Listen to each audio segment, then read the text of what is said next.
Omar, at Schwab, you've got a pretty good view into retail trading behavior. How much of these moves do you think is driven by that right now? Well, I think, a lot of investors are still, are, I would say, in two camps. On one hand, there are those investors that feel and take this market rally as just the fact that the economy is going to recover eventually and catch up. We are all the way back to the levels of stock market and commodities and exchange rates all the way down to February levels. And therefore, the economy is going to be, catching up over the next 18 months or so. And that set of investors are the ones that are looking for opportunity to just try to get into the market more quickly. On the other hand, we still have a significant amount of very skeptical investors that are just worried that there will be enough of a noise going in through the rest of the year with the elections, with the second wave of potential, virus cases, where we actually see the China-U.S. trade discussions. And I think the number of bankruptcies that continue to grow that obviously have kept a lot of people on the sidelines. So I think it's a very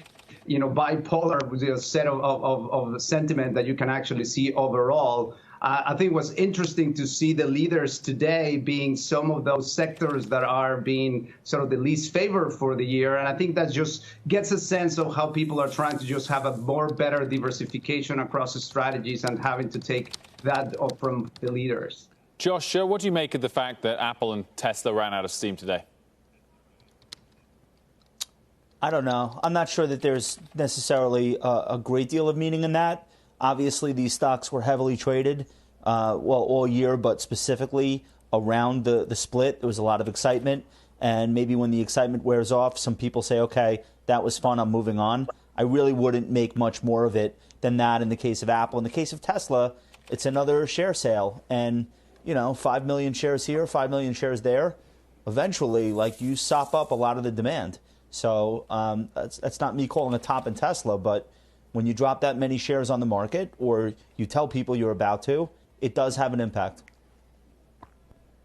Mike, I feel like we need a sentiment check right here at the top of the show. Just where is there euphoria in the market at this point? And what kind of levels are we at? And where does it signal as the next move for the market? It's not an across-the-board euphoria, although people are fully, I think, deferred to the strength of the market. If you look at things like investment advisors on a weekly basis, yes, they're super bullish relative to the people who are bearish at this point, near the highs of the last few years. A lot of these things are showing bullish extremes since, let's say, early 2018.